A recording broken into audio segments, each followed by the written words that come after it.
Salve, povo sertanejo, tudo bem com vocês? É uma grande satisfação para nós tê-los sempre por aqui com a gente. Afinal, o que é o medo? A psicologia diz ser um estado afetivo suscitado pela consciência do perigo. O certo é que nós, meros mortais, sempre sentimos um receio ou um temor por algo desconhecido que pode nos oferecer perigo. E você? Alguém aí já esteve frente a frente com algo desconhecido que lhes causou aquela sensação de pavor, provocando dormência pelo corpo inteiro, chegando a faltar a voz, o hálito dos braços e pernas? O caso que vou relatar aqui aconteceu exatamente isso com um morador da comunidade de Lagoa das Emas, na zona rural de São Raimundo Nonato, no sertão do Piauí. Antes, deixem o like e quem ainda não é inscrito no canal, convido a clicar no botãozinho vermelho aí abaixo e também ativar o sininho para ser avisado sempre que postarmos novos vídeos. Vamos para o caso. Frente a frente com o lobisomem. O ano era 2004. Naquela madrugada fria do mês de junho, Fernando Pereira Marques, mais conhecido carinhosamente na região por Nuca, estava dormindo tranquilamente em sua residência, descansando o corpo da labuta do dia anterior. Quando de repente, seu sono foi interrompido bruscamente por um berro forte de um cabrito. Após o berro, tudo ficou silencioso novamente. Quando ele estava para voltar a dormir, outro berro, ainda mais forte que o primeiro. Em seguida mais outro, seguido de tantos outros.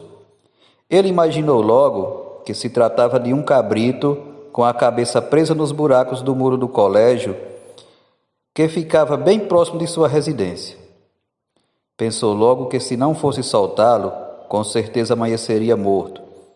Olhou para sua esposa ao lado e falou que iria sair para fora para soltar o cabrito. Ela então disse: "Para onde é que tu vai, homem? Deixa isso para quando o dia amanhecer." Mas Fernando insistiu que se não fosse lá soltar o suposto cabrito, o mesmo não ia aguentar até o amanhecer e com certeza morreria. Afinal, o que havia de errado sair fora de casa, visto que todo sertanejo nordestino sempre sai fora de casa à noite, seja para verter água ou simplesmente para fumar um cigarrinho de fumo. Naquela época, ainda não havia energia elétrica no povoado e os moradores tinham que se valer mesmo era dos candeeiros. Fernando levantou-se da cama, pegou o saquinho de fumo e o papel, acendeu o candeeiro, abriu a porta e saiu. A noite estava tranquila e já fazia alguns minutos que o cabrito não tinha mais berrado. Um silêncio assustador dominava o ambiente. Ele caminhou com passos lentos até o local onde havia os buracos no muro do colégio. Chegando lá, constatou, para sua surpresa, que não tinha nenhum cabrito preso nos tais buracos. E mais estranho ainda é que não havia uma única cabra próxima do local. Ele parou, pensou um pouco, se lembrou então do clube de festas que havia em frente ao colégio e que as cabras sempre se deitavam ali para passar a noite.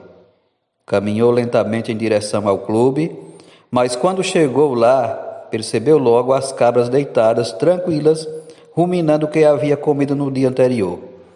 Olhou bem nos arredores e nada de vestígio do suposto cabrito preso. Decidiu então voltar, porém antes de entrar em casa, se lembrou do fumo. Parou, colocou o candeeiro no chão, se acocorou e começou a enrolar o cigarro. Depois de enrolado, acendeu no candeeiro e começou a desfrutar as tragadas. Afinal, tudo estava na mais perfeita ordem. Não tinha nenhum cabrito preso no buraco do muro do colégio, nem em nenhum outro lugar. Então, por que não aproveitar toda aquela tranquilidade, fumar seu cigarrinho para depois entrar em casa e voltar a dormir? Contudo, Fernando esqueceu de uma coisa, ou seja, ele não se perguntou que se não havia cabrito preso, então de quem seriam aqueles estranhos berros?